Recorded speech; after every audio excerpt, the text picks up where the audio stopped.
ہم نے target set کیا تھا 6.6%، آخری سال کی بات کر رہا ہوں، اور ہوا کتنی انڈسٹری کتنی تیزی سے بڑھی، 9.8%، اپنے ٹارگٹ سے اوپر گیا۔ سروسز سیکٹر اور اس کے اندر آئی ٹی بھی ملا گئی تو سروسز میں 4.7% ٹارگٹ سیٹ کیا، 6.2% پہ ہم نے ہمارے گروتھ ہوئی سروسز میں، اور آئی ٹی جو کہ مستقبل ہے ٹیکنالوجی، اس میں 26.9% ہمارا بڑھا، یعنی جو فیوچر کا سب سے زیادہ زور لگایا کہ ہماری آئی ٹی جو فیوچر ہے اس میں ریکارڈ اضافہ ہوا۔ اور بجلی کی اچھا یہ سمجھنے کی بات ہے کہ جو بجلی ہے، اگر انہوں نے جو ہمارے پہلے یہ یونین کی حکومت تھی، انہوں نے جو کانٹریکٹ سائن کیے ہوئے ہیں بجلی کے، جو کمپنی سے کانٹریکٹ سائن کیے ہیں، چاہے ہم بجلی خریدیں یا نہ خریدیں ہمیں پیسے دینے پڑتے ہیں۔ جو بجلی گھر سے انہوں نے کانٹریکٹ سائن کیے ہیں، جو اگر ہم جتنی مرضی اگر ہم بجلی کم بھی استعمال کرتے پیسہ تھوڑا دینا پڑتا ہے، تو اس کے لیے ہم نے کیا کوشش کی کہ انہوں نے جو کانٹریکٹ سائن کیے انہوں نے اضافی بجلی بنا دی۔ ہمارے پاس اس وقت جب ہماری حکومت آئی تو ہم اس کو استعمال ہی نہیں کر سکتے تھے کیونکہ کیپیسٹی نہیں تھی، تو ہم نے کوشش کی کہ بجلی کی کنزمپشن بڑھے، انڈسٹری کو ہمیں انسینٹیوز دیے، تو ہمارے دور میں جو بجلی کی کنزمپشن بڑھی وہ 20.9%۔ تو یہ بات اس لیے آپ کو بتا رہا ہوں کہ معیشت تو ہماری بڑھ رہی تھی، ملک ترقی کر رہا تھا، اور یہ پاکستان کی اکنامک سروے کہہ رہی ہے، یہ جو ان کے دور میں پبلش ہوئی ہے، تو وہ جو ہر سال پبلش ہوتی ہے اس کے مطابق ملک کی ترقی کر رہا تھا۔ تو پھر یہ جو سازش کے تحت ان کو اوپر بٹھایا گیا اور ہمیں یہ کہا گیا کہ وہ بہت کچھ شباز شریف کو جینیس ہے، اس سے کوئی قابل آدمی کو نہیں ہے، اس کو اوپر آگے بٹھا دیا، اور اس کے بعد وہ جو بھاگا ہوا تھا ملک سے، بھاگے ہوئے تو سارے تھے، تو اس کو خاص طور پہ لے کے سازگار کو اس نے آگے کہا کہ میں موڈیز کو ٹھیک کر دوں گا، اس کے بعد وہ گم ہو گیا۔ اور یہ جو آج آپ کو میں بتا رہا ہوں کہ اگر اس کا مطلب دنیا پاکستان کیا دے رہی ہے، ہم وہ کیا کیسے کہہ رہے ہیں۔ میں نے ویسے 6 مہینے پہلے اپنی قوم کو بتا دیا تھا کہ جو 30 سال دونوں حکومتیں مل کے کرتے رہے ہیں، اور ان کے 30 سال میں ہندوستان بھی آگے نکلا ہمارے سے، بنگلہ دیش بھی ہمارے سے آگے نکلا، ہم 90 کی دہائی تک پاکستان ان دونوں سے آگے تھا۔ جب سے وہ دونوں آئے ڈاکو، یہ ڈاکو خاندان، یہ دونوں ہمارے سے آگے نکل گئے، کیونکہ ہمارا ملک پیچھے چلا گیا، ان کی دولت میں اضافہ ہو گیا، ملک مقروض ہو گیا، اور ان کے باہر شاندار محلات بننے شروع ہو گئے۔ جب سے نواز شریف پرائم منسٹر بنا، وہ لندن کے سب سے مہنگے علاقے میں بڑے ان کے پاس 4 فلیٹ آ گئے، اور ان کے بلڈنگ کی بڑی پراپرٹیز آ گئی، تو یہ تو نہیں ہو گئے، قوم مقروض ہو گئے۔ ان کو واپس میں سلیکٹ کیا، اور میں نے تب کہا کہ ان سے نہیں سنبھالا جائے گا۔ میں نے اسٹیبلشمنٹ کو سمجھایا، ہم نے اس کو سمجھایا کہ یہ اگر آپ کی سازش کامیاب ہونے دی، یہ ملک نہیں سنبھال سکتے۔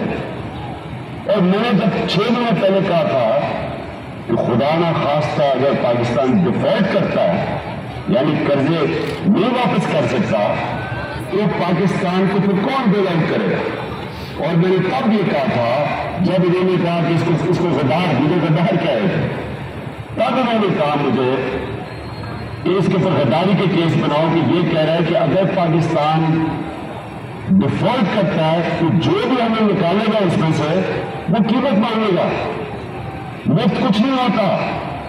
وہ ممکن کہتے ہیں دیر از نو فری لنچ، کوئی مفت میں مدد نہیں کرے گا، اور جو وہ قیمت ہمارے سے مانگیں گے، میں آج پھر اپنی قوم کے سامنے کہہ رہا ہوں کہ وہ ہمارا جو سب سے ہماری نیشنل سیکیورٹی کا سب سے بڑا اثاثہ ہے، اس کے پیچھے جائیں گے۔ اور یہ میں نے 6 مہینے پہلے کہا اپنی قوم کو، اور آج جدھر ہم اب کھڑے ہیں، یہ جب سے چوری پر بیٹھے ہیں، یہ ہمیں ادھر ہی لے کے جا رہے ہیں، لیکن وہ نواز شریف کو کوئی فرق نہیں پڑے گا،